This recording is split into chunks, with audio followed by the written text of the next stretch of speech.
Are you an adventurer looking to take your hunt to the next level? Then you're in the right place. Welcome to East Meets West Hunt with your host, Beau Martonik.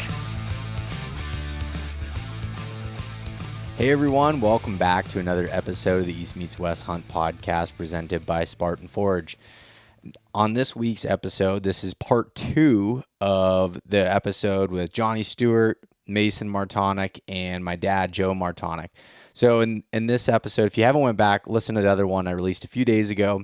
That is kind of the beginning of the conversation and found a good transition point here as we focused more on November and the rut. So the second part of this is going to be focused about the pre-rut, rut time frame still, but specific topics include favorite dates to hunt during the rut, looking at this year specifically with the moon phases, weather, all those different things. So going through that, Barren does versus some of the doe groups, perfect rut hunting setups, doe groups versus funnels, logging cuts, and then also one thing that each of these individuals went through to think that if they could give you one piece of advice, what would make you a better hunter, more successful during the rut with that one piece of advice. So split up this episode, like I said, into 2 parts, and just felt like over 2 hours is tough to be able to get through. So I figured by splitting it up would be easier to be able to consume. So I really, really enjoyed these episodes with these guys. I hope that you find it valuable. And as this is coming out here, it's go time, man. It's time to get after it in the deer woods. So as always, good luck to everybody. And if you like the podcast, please give it a rating and review wherever you listen to it at. Share it with your friends. You have no idea how much that helps out. So greatly appreciate it. And good luck. We'll talk to you soon. What about though? All right, so let's shift a little bit. Let's shift to November. I'm gonna start with Mason. What are your favorite dates to hunt? That's an easy one, Mason. To me, I just whatever the weather's telling me, I just like cold mornings, and if it's cold all day, even better. But to me, the dates don't matter as much. If it's sunny, November, rain, snow. But there's a date that you start to target? No, just all weather. When do you get off work? It's like tomorrow morning. I It's gonna be 29 tomorrow morning. The last couple days of October, Yeah. November 1st. I don't know. I feel like After I see more chasing like the 1st to the 7th in this area, and then sometimes it seems like between the 6th and the 10th, 11th. Sometimes you can get periods where you don't see much of anything going on, like it's locked down. Yeah. And I kind of struggle with finding the action there sometimes. And the last few days of the season, I kind of like those days too. Yeah. It's usually bitter cold, kind of. You're sitting there questioning your whole life. What are you doing here? But at that point you've already like exhausted like all your vacation days. You're like you've already sat dark to dark many times, and you're just like, I know nothing about deer. Deer aren't real. I'm stupid. Yeah, I feel like we got to tie it back to the whole your survey too, with nobody having confidence in what they're doing. Is that, I guess just do what you have confidence in, just keep you in the mental game is what I. And you won't ever get confidence without having experience. So like you have to throw things at it, and sometimes it's not going to work out. You might have years that no one likes to hear that, but sometimes I've screwed it up many times where I've had times where even after years of experience, I try something, and like when Justin was here filming for the long haul film, I had a spot that I thought was going to be really good. We sat there for 4 days, and I saw one buck. Not another deer the entire time. And during the rut, I mean, who knows? Anything can happen. Right. I've seen big bucks in really weird spots. I would never think to go hunt. Right. Yeah. So it's like, just go with what you have confidence in. Just keep yourself in the mental game. Dad, what are your dates? I'd say from the 28th on. Between the Every day in the rut. November 28th? October 28th. He's talking November. Well, no, and Did you say November? No, I did, but the rut. I start end of October, John. Some of us aren't slackers, John. Yeah. I don't wait till like November 1st like you do. Yeah, I was like. No, November 14th like you Yeah, do. 14. No, I think that the best dates are the 28th through to maybe like the 7th, 8th. Now the full moon this year, I know some people discard that as an influencer. The full moon brings the cold weather though too. It does. I think it depends on whether it's overcast during the full moon or not. I think it messes with their photo senses and it shuts the rut down sometimes. Just my opinion, but so I don't know. I mean, the full moon's the 8th this year, but I think to me the best dates are going to be like from the 28th to the 5th. Is when I hope to have one killed by then. If I don't, then hopefully I'm wrong about the moon. Or I'll just take a few days and go back to work and then hunt it afterwards. Yeah, it's just the later in the season, the more stressful it gets too. Oh, yeah. Yeah.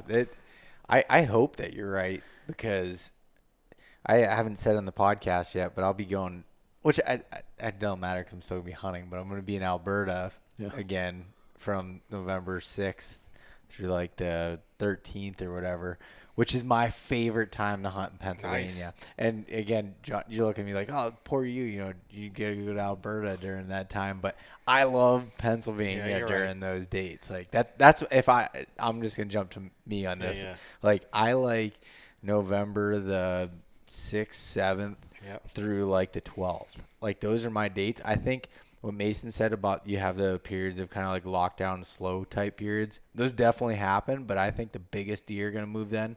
Actually, I think the biggest deer that I've ever had on camera are November 15th, 16th, 17th, those time frames, but it's ridiculously slow, I feel like. Yeah. But you have, like, that's when the old 7-8-year-old bucks that are your dream bucks of your lifetime are just out for cruises at like noon. Mm-hmm. And that's just, again, that's my experience and what I think. It's really hard to, at that point, to make it through that that mental grind. But, like, that's what's killing me because the one buck that I'm hunting, I think November 14th or 15th are when I would have the best chance of killing that deer. Or Halloween, because 2 years ago is when I had the encounter with him, October 30th, which is a Sunday this year, but there was a doe group that in this area 2 years in a row they went into heat at that time because one, I had personal experience. Second year I had cameras. I didn't see any bucks, but I saw does running through the camera. It's like, okay, they're getting chased. Yeah. But that's I personally I've actually never killed a deer anywhere from the October 28th to 31st. I've had opportunities that I've either screwed up or not able to. I think that's a really good time. And then that November, 7th to 12th is like what I would choose personally. What about you, John?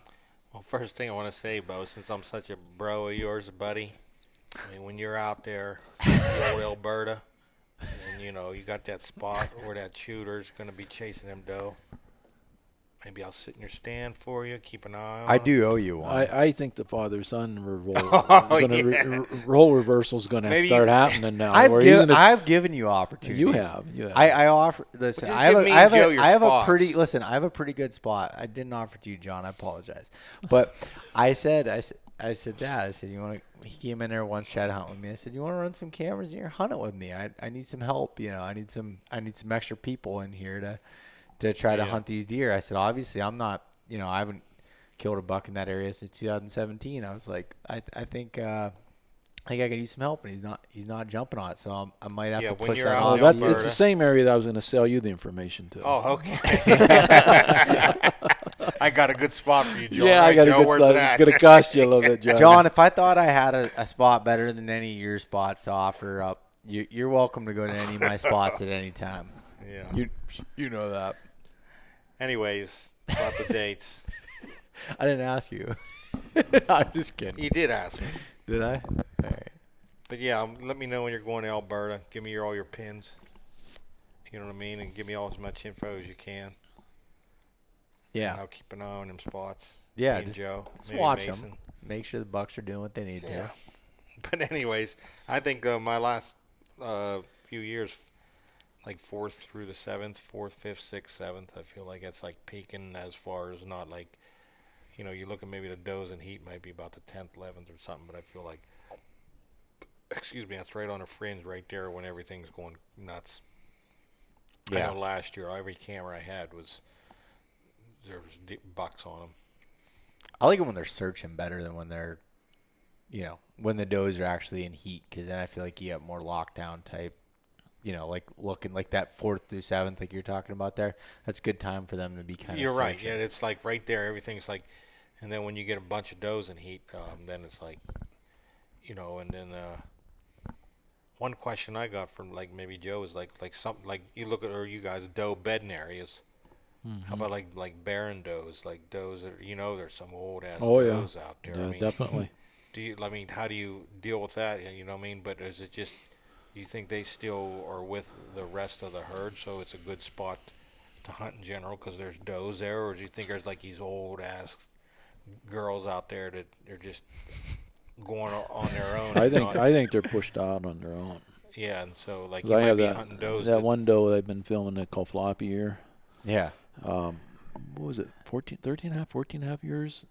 I didn't get him this year, or didn't get her this year, but I didn't throw the camera. I didn't get my camera in there until middle of June this year. It's a spot I usually run a camera year round, but I had camera trouble. I pulled it back in February, March, and I never got a camera back in there until June. But prior to that, I always picked her up middle of May, towards the middle of June, and then she would disappear. And I think something happened to her, especially when she started getting 7, 8 years old. But the next year, running the camera, and I hunted that area, and I never had laid eyes on her. I never have. It's just the camera shows me. She has an inverted ear, and it's been since birth. I mean, when she was a yearling, I had her. And, but she always, after she started without fawns, she'd only appear by herself. She would never be with other doe groups. Mm-hmm. Where you might see 2 or 3 other does together. She was never part of it. She would always show up in that camera by herself. After maybe she was 7 or 8 years old. Before that, she was with doe groups, but after that, she was always by herself. Poor girl. Yep. Just got kicked out. Kind of like you, John. People kicked you out of their groups a long time ago, but I can't blame them. I'm gonna shoot the bucks. You looking for a group, John, to join? I'm going to join Joe's group. Me and Joe's going to kill all the bucks, and everybody kick us out because we'll kill all the bucks. Maybe. You're only allowed one. After another. I got all the states I'm going to hunt. I'm going to just drop them. All right. That's a good mentality to have. I'm going to start tomorrow morning. You guys are going to be about. But no, I do believe that Barren does will get pushed out of the doe group. I could be wrong on that. It's just from that. Because I know in general you're like, oh, does are here. Look at that big doe. But maybe you're hunting, like, for bucks to come, maybe you're hunting a doe that's like, no buck wants her because she's done, Especially up here. I know, like, that doe he shot up here tonight. Boy, that was an old girl. I should have looked at the teeth, but I bet, I'm sure they're up here like what you saw. Yeah, 13, 14 years old. I know it was on Kip's property, which you guys have all been on. Obviously, it's a giant chunk of private, but it was one that was tagged in 2012 that Kip's brother Kobe shot last year in rifle season. I got to see that thing was ragged looking. Yeah, and still had the tag on it from when they tagged it way back. Get out. That long. So that was a 13, 14-year-old doe, because it was tagged as an adult doe at that point. Wow. And the biologist that had tagged it was there and was, confirmed it. And it was just, crazy that she's all alone, just kind of just not looking good. That's pretty amazing, though. Like, everybody talks about bucks, but does are half the battle, too, you know what I mean? And so it's probably more important that you see these does.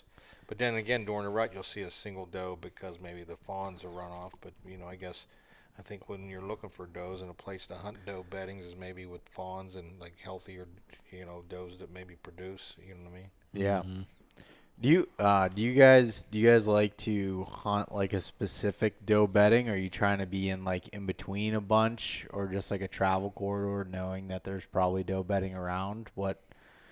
Let's actually start with Mason with that one. Like, do you focus on, like, when you're looking at like your rut setups? Are you looking at doe bedding at all, or are you just trying to find funnels, or what? I'd say all the above, really. Time of year, I don't know. Man, I don't know. I'd say all the above can be good, right? During the rut, to me, I don't know you don't know what a buck's going to do on a given day. Sometimes I like to sit out over the does, like you said, find a doe group, and doe groups are more consistent. It seems like if you're not buggering them up, they're going to be there day in, day out for the most part. I would consider like a doe group like a destination spot. And then there could be other spots I'd consider destination spots where a buck's going to want to go check on. And sometimes I'd try and find a funnel where it's like if he's going from one destination spot to another destination spot, or from a couple to another couple, it's like, where's he going to have to walk through, right? And I try and find those spots and set up too if it's during the rut. If it's before the rut, like between now and the end of October, I don't know. I guess I don't have a good strategy. I just try and get her close to scrapes and funnels, places I just feel confident in. Yeah. I wouldn't say I'm right on the does between now and the end of October, but during the rut, I'm either right on the does or places I think they're going to run through to get from doe group to doe group. Yeah. I'd I'd say the exact same thing. Like, I think for the most part, I don't hunt on a specific doe group. I do, like, if I know or I have an idea from historical stuff, like if a doe group comes in, like, okay, bucks were chasing a doe around this area at that time, I'll log that data, and I might want to go back there at the same time next year because there's a good chance that she comes in to heat that same time. But then as I get in the rut, I want to be in those travel areas where they're trying to find does. I'm in that spot in between. And sometimes I don't know, like I don't always have like, oh, there's a doe group bedded here, there's a doe group bedded here, there's a doe group bedded here. A lot of times you find those funnels, like there's going to be does somewhere around. And, obviously if there's deer sign that there's going to be does somewhere there, you don't have to know exactly where they're at all the time, in my opinion. Yeah, the does are mingling too. They're not just hanging out one little spot. They're getting around. But there is like I know of a situation where I don't know, it's probably 5 years ago now, but there's a spot they liked in these blowdowns that they would bed in, and I always like was in between where there was a doe group that would bed out in these hemlocks, and then 600-700 yards down there was a doe group that bed in these blowdowns. I always sat in the middle of them, but then I was like, okay, I remember going in and I was just kind of scouting because I wasn't having good luck, and I was just scouting through, and I was like, there's does in these blowdowns all the time. It just smelled like just deer, and I'm like, then I set up right on the edge of it, and I had an encounter. I didn't get a shot or anything at a buck, but I had a great encounter there. At that point, I focused on that doe group because it just seemed like a spot. Or looking at cameras, this is something that you and I have talked about quite a bit, Dad, where if you have a camera where whether you check it that morning or if it's a cell camera, but if a doe beds down in the scrape or around the scrape, she's probably hot. Or even hits the scrape. You can tell just from her mannerism. Mm-hmm. Yeah. When you say you can tell by the mannerism, what do you mean? Well, hitting the scrape and just kind of hanging around and hitting it multiple times. Yeah. It's not like it hits and leaves.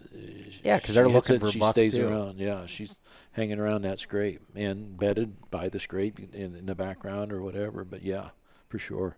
I see that. I'm like, I need to be there. Yeah, that doe the other night, they hit that scrape that me and you put out. Like the summertime, does, like not one buck hit it. There was a doe group living there or whatever, and they'd hit it. And then it kind of dried up as far as like I would catch does just like end of September, October, when the daylight started getting shorter. They didn't hit the scrape. And then the other night, she actually hit the scrape, and that's when 7 bucks were there. So it's like, that might be that first doe out of the, that might be, that's where I said the one come in the 25th there, or was right there, right on the fringes there last year. Maybe that's her. So and then a lot of scrapes are popping up in that area, and rubs daily. I walk just right close to the road. I'm like, you got all these different bucks here, and they're smelling. They live by their nose. They might travel a mile or two at night just to see where that first one is, and it's like, so I'm just going to stick with that area. But as far as the doe groups and where to bed, I feel like in the past, all the time I put in the woods, whether it's spring, summer, fall, make a mental note of where you're jumping does, where you push does. Yeah. Because basically a buck's going to do the same thing. Where do I see does? So kind of put yourself in his shoes and be like, and a lot of areas, it depends on topo. Like a lot of areas I'm hunting are kind of like flat and graduals to where it isn't that funnel. And it's big woods. We're talking about big woods areas where it's like, he's here.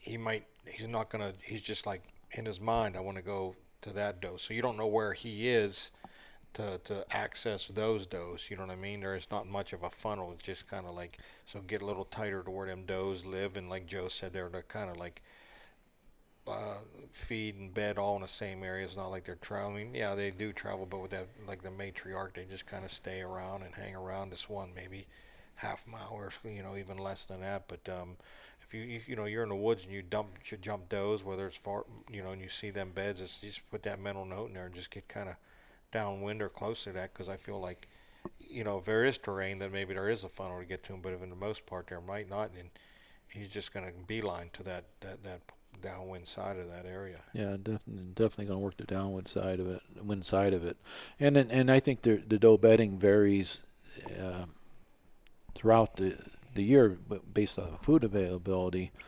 especially in the fall. When the mushrooms start popping, they may be maybe more in the beach brush or the old logging cuts or the stumps, because there's mushrooms in there and good browse. Or like when the black cherry were dropping earlier, your doe bedding were, they bed close to their food source as long as they're not pressured.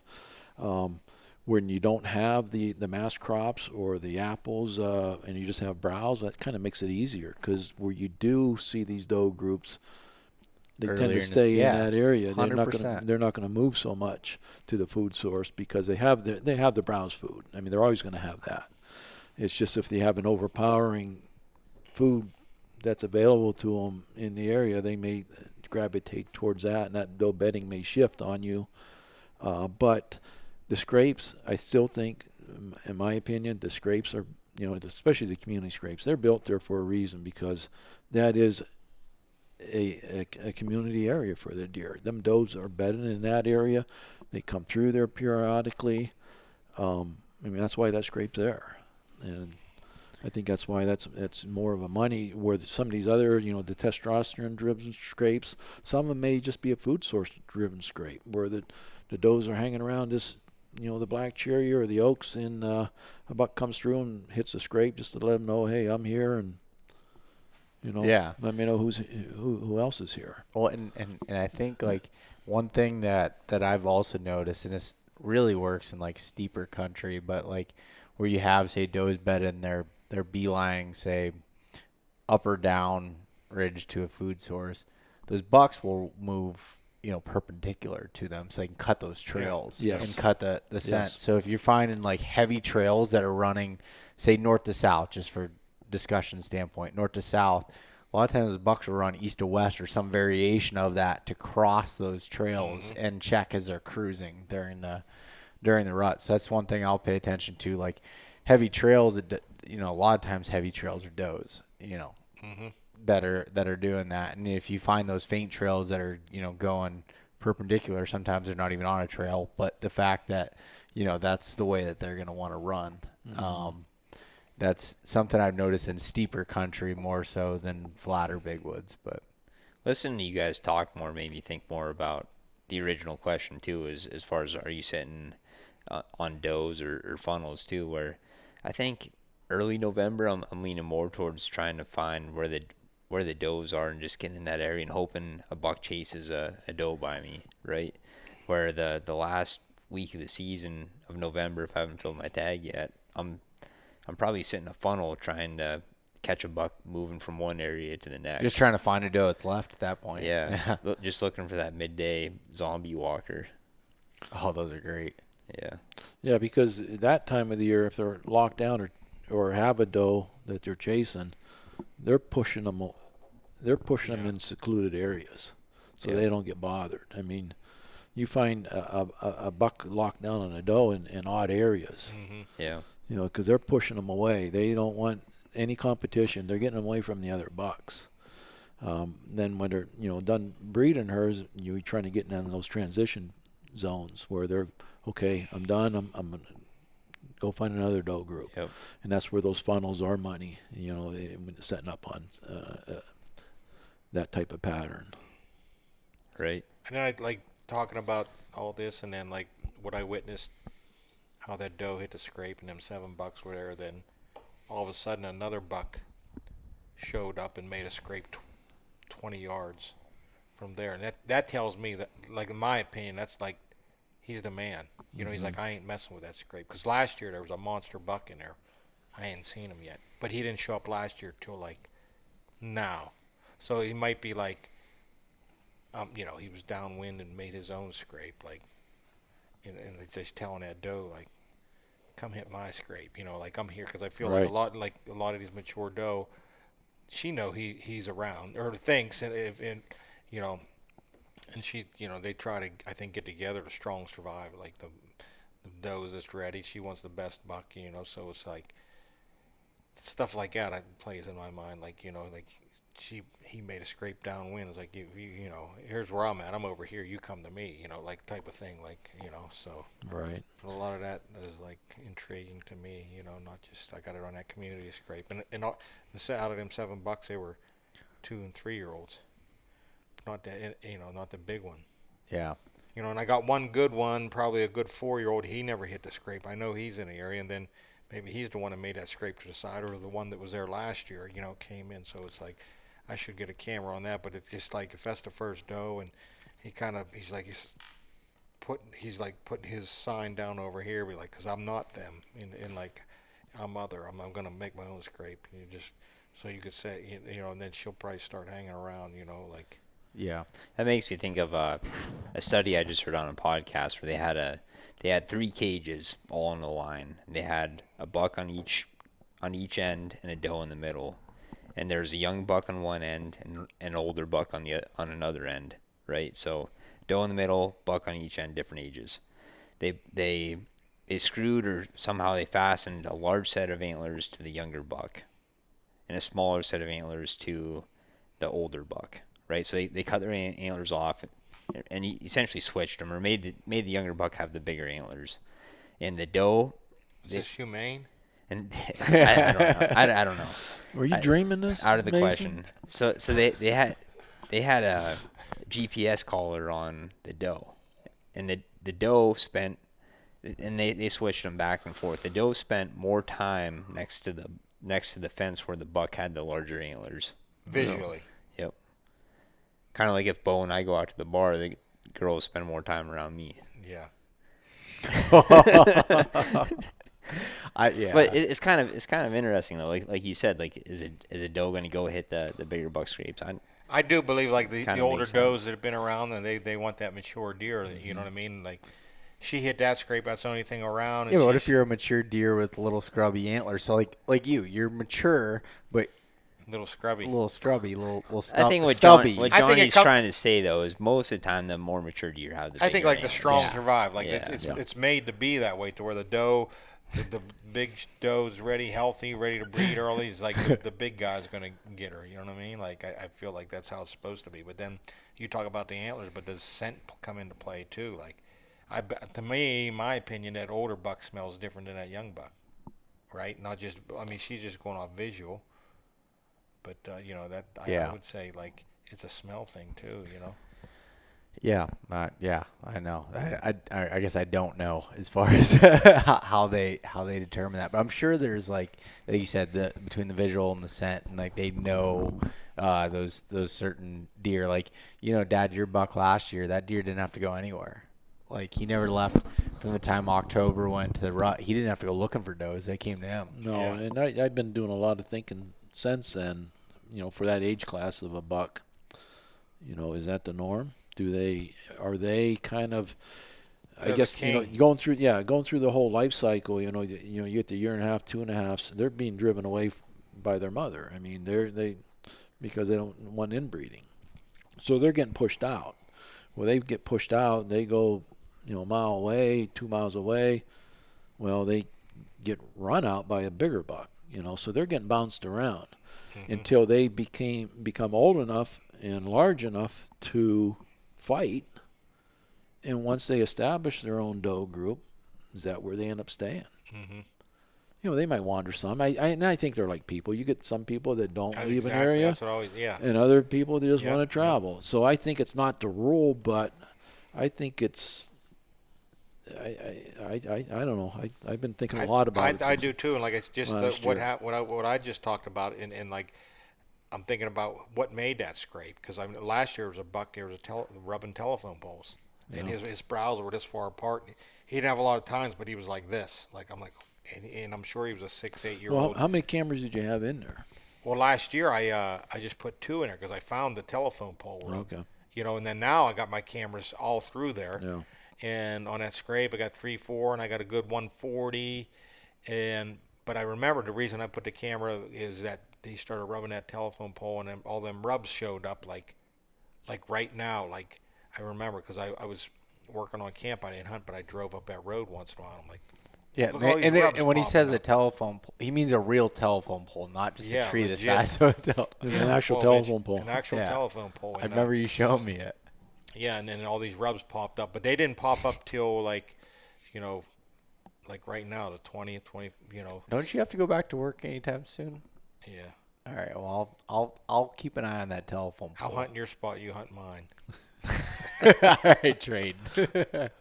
You're always more confident in the other person's spot than your own. But so it's maybe this buck, and I do believe a lot of these bucks, when they get 7-8 years old, them are the ones that they disappear during the gun season or whenever bow season's over, and guess what? Them are the first ones you find next year because they got it down pat how to survive. So I feel like that buck, I'm anxious to see if he's back there again. You know what I mean? Because that's what time he showed up last year. Yeah. And, she's the 3. She hit that scrape, the community scrape. I was the only one there, and then all these bucks came. 2 nights, 7 bucks were there, maybe 135, 138, and but I just feel like, where's the big guy? And I got a 140 that never hit that scrape, an 8 for Do you 140. think he might be there, just not hitting the scrape? That's what I think, because them tight? rubs, that's what I mean. The rubs showed up last year at this time. Right. And here, I went today, and this new scrape showed up. I'm like, it's about time. You know what I mean? Because he was running a doe there on the 25th last year. So I'm like, and I had cameras scattered all over. I just feel like I never got all summer in there, and I didn't get nothing worth shooting 2-3-year-olds, bucks and all these does. It's just I just feel like some of these areas that I hunt, these old bucks are just out in the forest, not even a lot of these cuts I'm finding in my area there's a 3-4-year-old deer bucks, not the old ones. I feel like, and then when I was allowed to run mineral licks, the big ones that were there, that they wouldn't even hit the mineral lick. I just feel like they're so other that they don't belong with the rest of the herd. And they're just I think they definitely go out off by themselves. Yeah. And spend the summer until breeding season, then they move. Because I've been hitting clear cuts and show hard. them who's boss. I've been hitting clear cuts hard since we can't do the licks anymore, and I'm getting 3-4-year-olds all my and these clear cuts are accessible, and there's a lot of deer there, but I'm finding the doe groups and the 3 or 4-year-olds in my areas. I'm not talking about clear cuts that are back in the woods 3 miles. You know what I mean?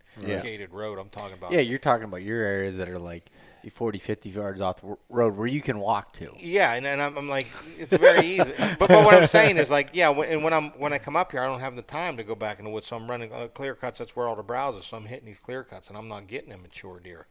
I know they'll be there when the rut's on, but I mean it's just a weird situation because everybody talks about clear cuts and how the food is there, but then you got to talk about the situation to where is it accessible? Is there a lot of young deer there? Is it a high deer population? Most of the times, them 5, 6, 8-year-old deer, they don't even. They'll get their browse way out in the forest somewhere, and not even come into that spot, or a secluded cut. You know what I mean? I'm seeing that in my areas because I know a lot of people in different areas that maybe run a lot of cameras and cuts. They're like, oh, I got the big bucks in there, but where is your cut? You know what I mean? Yeah. Maybe there's And that is the hard thing about and then how many cuts are there? So if you only got 4 or 5 cuts there, and I got a pile of does running it, and yearlings and 2-year-olds, 3-year-olds, I feel like my big old bucks that I catch there in November, they don't even mess with it. They're just like, they just don't want to be around that atmosphere with them deer, them does and them younger deer. But then because everybody just talks about cuts, you got a area that maybe there's a lot of cuts, then I guess you're going to see them because that's the only areas around. But, and that's where cuts can be a problem too, because they usually have a road to them. That's because they have to get the log, they have to get the skidders in, they got to get the trucks in. There's always a road that gets to them. Now, every once in a while you can find one that's pretty remote, but for the most part, there are a lot of times near roads, and that makes it difficult for hunter access. You add pressure to it, so mature bucking can deal with that, and it makes you kind of become a little more selective with that. I called you tonight about a cut. I run a camera in this cut this summer, and I got some 140s. Well, here the gate, for some reason, is closed. The forestry or whatever cut it, closed it. And I called Beau. I said, well, I got this cut. I pulled my camera in September because the road goes right through the cut, and it's like, and I've seen another camera where I'm like, this is going to suck October. You're going to be guys driving up and down a road, muzzleloader, you know what I mean? And across the road from that cut is just pretty vast hemlocks. And I'm like, they're going to be nocturnal. So anyways, I pulled my camera in September or so. And then here they gated the road, the Forest Service gated the road because I guess they were working in there or something. Mm-hmm. So I called Beau. I said, what do you think? Should I pedal bike back there? Because no one's been back there now that the gates are closed. There's no traffic. Would there be daylight activity in that cut? I mean, it's a question that, I'm not sure. Well, you didn't listen to me. I told you yes, and then you said, I'm going to go sit this spot next to the road. You did tell me, yeah, it would be good. You called me for my advice, and then you didn't want it. I know. I took your advice. With a grain of salt. No, you did. You said, well, I told you here's how I took it. I told you along this road I got a lot of scrapes. And you said, well, they're going to be opening up scrapes. Because I didn't say anything about scrapes back in the cut because I haven't been here in September. They're going to start opening up scrapes. So I took it as hunt the scrapes by the road. I said, well, I'm going to go hunt by the road. You said, I think they're after the rain. Yeah. And I feel like and I know there was a bunch of scrapes in this spot, where that doe and that. I said, well, they're going to be opening up scrapes, so I'm going to go hunt that spot. That's how I took it. Let's be honest. Let's be straightforward about it. You took his opinion, crumpled it up, up, fruit in the fire, put it in the suggestion box. Yeah, that's like the then employee complaint box at work. It's like give your suggestions, put it in here for things to improve, and then that never gets looked at. But that's how I took it. Fair enough. Yeah, that's fine. Yeah. See what I do next time. You're good. You gave me the info, and I ran with it. Yep. And I was 150 yards from the road, and we had this podcast to do and beer to drink. So I just kind of, instead of pedaling the bike 30 minutes. Hey, at least you got out tonight. Exactly. Yeah, none of us did, so I give you credit. Just messing with you, John. Give me credit. I give you credit for not seeing anything tonight. I even left a little early. Did you? I did. I had beer to drink tonight. I actually told my dad. I said, John says he's gonna be there at 7. He's like, all right, we'll leave at 6:40. I said, we'll leave at 7. I said he's gonna be late. Like there's no doubt. But no, you were. I was early and I got here, and then neighbors. I gotta go get my dough. All right. Well, let's wrap this up. Last thing I just want to say is, all right, one piece of advice you'd give anybody for hunting the rut, they're taking their rutcation, what would it be, John? Advice. One thing that if you could tell somebody. To hunt the rut, like November. how are they gonna get through it? Like the mental thing, like the spot. Like what is something that you're like one thing that they could do to help better their odds? I think the biggest thing is especially during a rut, be mentally optimistic, because it's the rut and stuff can happen anytime, and just stay there and stick with it. And I think humans are pessimists by nature, and it's easy to say, it's cold out here, I ain't seen no deer, and you want to go home. But if you really, and it comes back to how bad you want it, but be optimistic, and it's the rut and something could happen anytime, and there's deer around and does, and I'm out and I'm alive and just hunt. Yep, I like it. Dad? I'd say play the cards you're dealt with. You're dealt a hand, play it out, put the time in, like Johnny says. Don't cut it short, because anything can happen at any time. Yeah.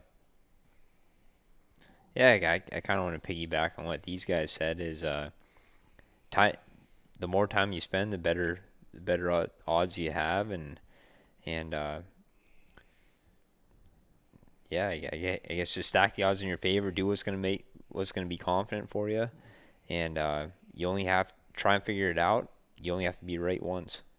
Yeah. And the one thing I've said recently is, like, if you look at it like this, is like, the more time I spend in a tree brings me closer to the time I kill the deer. Like, the more it's going to happen at some point. It might be in 2 years, but you're whittling away the time until it happens. Yeah.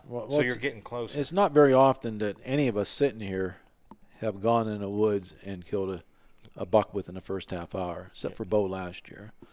Yeah, that was an hour and a half. Okay, hour and a half. But, that's a rare occasion. I'd be interested to know, how many hours you put into the season, how many you put into the season. On a normal season, you add them up. I know I've sat, 21, 22 days without you just got to put your time in, and you only got to be right once. Yeah, that's what it comes down to. Yeah, I think there's no shortcut to it, and I've heard, I don't have this time and stuff. Well, sometimes if you don't have the time, that's gonna be at your fault. Like there's no way I can say to you, Mason, okay, you have 3 days of hunt. This is what you're going to do to be successful. Sometimes it takes longer than that. Like you're hunting big woods, you're hunting low deer density. Like that's just what it's going to be. Sometimes it takes that time, but it takes, taking advantage of all that time. The standpoint of, like, again, I've interviewed hundreds of people on this podcast, and the people that are most successful, whether it's whitetail, mule deer, elk, are the ones that waited out to the very end. The last time that bell rings, they're hunting till that point. Yeah. And a lot of times it happens in that last minute. But like you said, at any point, you could be sitting there. I've had it where I'm sitting there at noon, half days and off. At 2017, I remember I kept looking at my phone. You set goals like throughout the day of like things like, I'm going to eat a snack at 11, or I'm going to do this just to get you through the day. And I remember I was like, at noon, I'm gonna get down and I'm gonna check that camera that's right in front of me here that I didn't check on the way in, and I'm looking at 11:57, 11:58. Here comes the buck in, and I end up killing him right there. And it's like things can happen at any moment, so you just gotta be there and you gotta be ready. So anytime, whether you have 20 days to spend out there or whether you have 3, you need to make the most of that time, in my opinion, to do that. The more time you spend, the better that you have.